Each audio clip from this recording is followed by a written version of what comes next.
I remember it like it was yesterday. At first, Demetrius's multiple sclerosis was typical of the type experienced by 85% of MS patients, or what is referred to as relapsing remitting MS. So that means that a person has an attack that is usually over a matter of days, develops neurological symptoms, they reach a peak, and then they subside. Very often they get completely better, especially in the early stages of the disease. Hold the wrist up. Don't let me push down. Good. It was just a matter of every 8 months I would have an attack. And then we would treat the attack, and the attack would go away.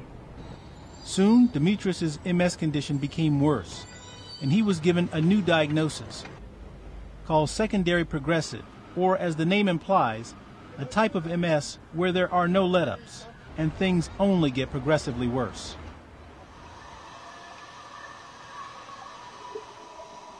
But while Demetrius's MS became worse, there are also people like Michael Katz in Oakland, California. Originally diagnosed in 2001, Michael has only had one attack during that entire time, although his left eye is permanently blurry due to the sclerosis on his optic nerve. Today, over 5 years since his initial diagnosis, you wouldn't know he has MS unless he told you. I'm hoping that I'll be that type of person. I mean, they have different categories, and I think I've been put into the remitting relapsing category. Luckily, I've only had that one episode, so it hasn't been an ongoing process. Experts say a patient's severity level at the 5-year mark can be a good predictor of the type of MS symptoms they will continue to experience during their lifetime. It is because of this that Michael feels optimistic. So I'm at the 5-year mark, and I haven't had any more episodes, so I'm hoping that that will bode well for the future. And then there are cases like that of Christine Breen, an educator from Brooklyn, who was first diagnosed with MS in 1996. It started actually with tingling sensation. I was taking a shower and I got tingly down the whole left side of my body, especially my feet and my hands. Other common symptoms are motor function, so weakness of one or more limbs, trouble walking, incoordination, double vision, dizziness or vertigo. Any of those things can happen even early on. Like everyone else with relapsing remitting MS, Christine's symptoms did go away. Then, almost 2 years after her first symptoms occurred, life began to change. That's when the symptoms came back again. But this time I was walking like home. I started tripping over my foot, and I fell a couple of times. I knew there was something not right. For the last 10 years, Christine's MS has become progressively worse, with more frequent attacks that last longer and longer in duration. Today, while still ambulatory with the use of a walker, Christine's continuous attacks have taken their toll. We're going to try it coming back again. But just like everyone else who finds they have to confront a diagnosis of MS, Christine does deal with it because she has to. Doctors say, like other diseases, multiple sclerosis can be a little easier to deal with when patients approach it from a positive point of view. Of course, all 3 of our patients would probably agree that's easier said than done. But as we'll see, once Demetrios, Christine, and Michael did face things in a positive way, their lives became much more manageable.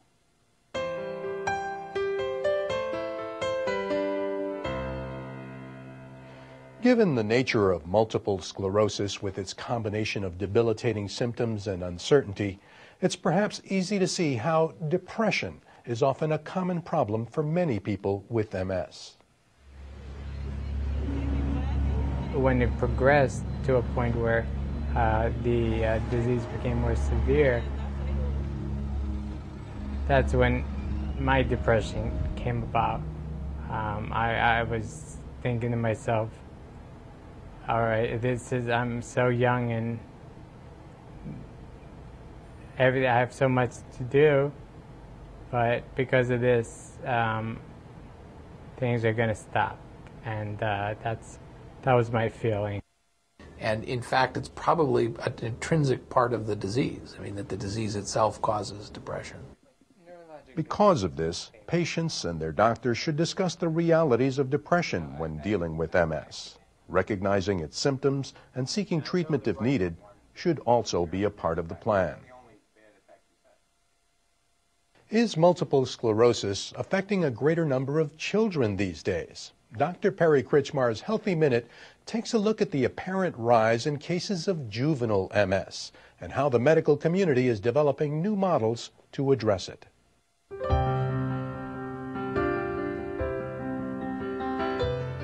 We normally think of multiple sclerosis as a disease that affects young adults between the ages of 20 and 50. But recently, more and more children are being diagnosed. Whether more children are now getting MS or MS diagnosis is overall more accurate are questions under study. Either way, it has prompted the creation of a handful of juvenile MS centers, like the one at the University of California, San Francisco. Here, children and their parents are given comprehensive care and support from physicians, social workers, psychologists, and physical therapists. This wide-ranging care seeks to provide the best possible opportunities for young patients to deal with their MS. That's a Healthy Minute. I'm Dr. Perry Kritchmar.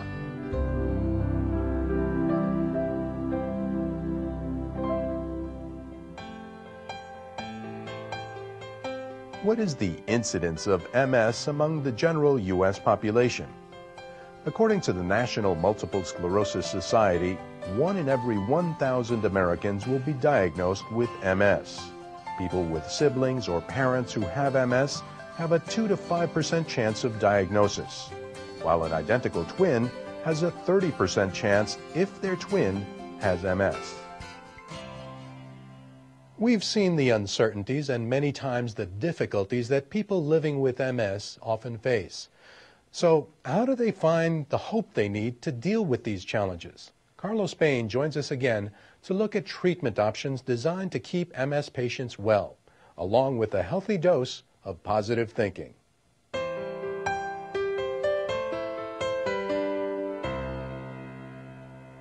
Before 1993, when the first major MS treatment breakthroughs were originally introduced, MS patients were often told to simply live with their symptoms as best they could. What a difference a decade or more can make.